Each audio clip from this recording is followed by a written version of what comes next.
আজি পবিত্ৰ দিন, সজাগ আৰু সচেতন কৰাৰ এটা দিন। আমাৰ ভাৰতীয় জনতা পাৰ্টীয়ে কলিয়াবৰ জিলাই আমি আজিৰ দিনটো ৩,০০০ গছপুলি আমাৰ গোটেই জিলাখনত মণ্ডল ভিত্তিত আৰু বিভিন্ন ৰাজহুৱা অনুষ্ঠানত আমি গছপুলিসমূহ লগাম। আমাৰ অনুৰোধ যাতে আজিৰ দিনটোৱে নহয়, আমি দুমাহজোৰা এই কাৰ্যসূচী ল'ম। আমাৰ ৰাজ্যিকৰ নিৰ্দেশনা আৰু আমিও সিদ্ধান্ত গ্ৰহণ কৰিছোঁ। আৰু এটা সিদ্ধান্ত গ্ৰহণ কৰিছোঁ, আমাৰ যিমান দলৰ কাৰ্যসূচী হ'ব, এতিয়াৰ পৰা আমি আদৰণি কেৱল গছপুলিৰ মাধ্যমেৰে কৰিম। গছপুলি আমি লগাই পেলাই ৰুম, য'ত যেনেকৈ ৰাজহুৱা অনুষ্ঠান বা সুবিধা আছে ৰাস্তাতে হওক, এটা গছপুলি লগাইহে আমি সভা কাম বা দলীয় কাম আৰম্ভ কৰিম।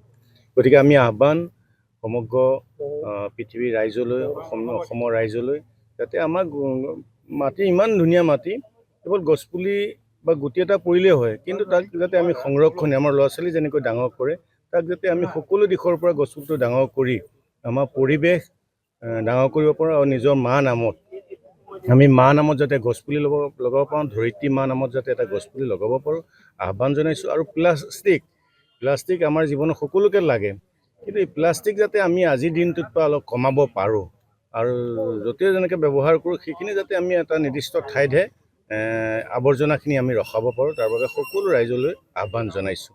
যাতে ধৰিত্ৰী মাৰ কোনো কাৰণে প্ৰকৃতি যাতে বিনষ্ট নহয় প্লাষ্টিকৰ মাধ্যমেৰে, নতুন প্ৰজন্মই যাতে সুস্বাস্থ্যৰে জীয়াই থাকিব পাৰে, আমি প্ৰত্যেকজন যাতে সুস্বাস্থ্যৰে জীয়াই থাকিব পাৰোঁ, সুন্দৰ পৰিৱেশ যাতে জলবায়ুৰ মাধ্যমেৰে জীয়াই থাকিব পাৰোঁ, তাৰ বাবে সকলোকে আহ্বান জনাইছোঁ।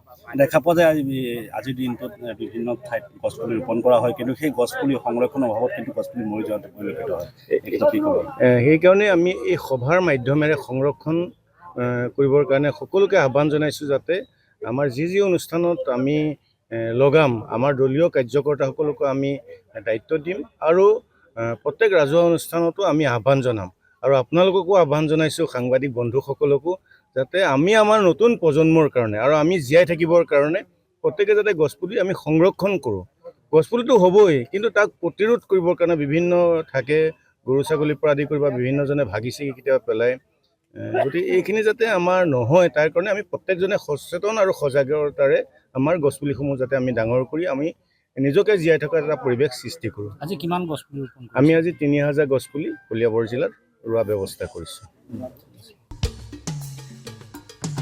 Hone your skills by joining Scholars Institute of Technology and Management and Scholars Institute of Science and Commerce.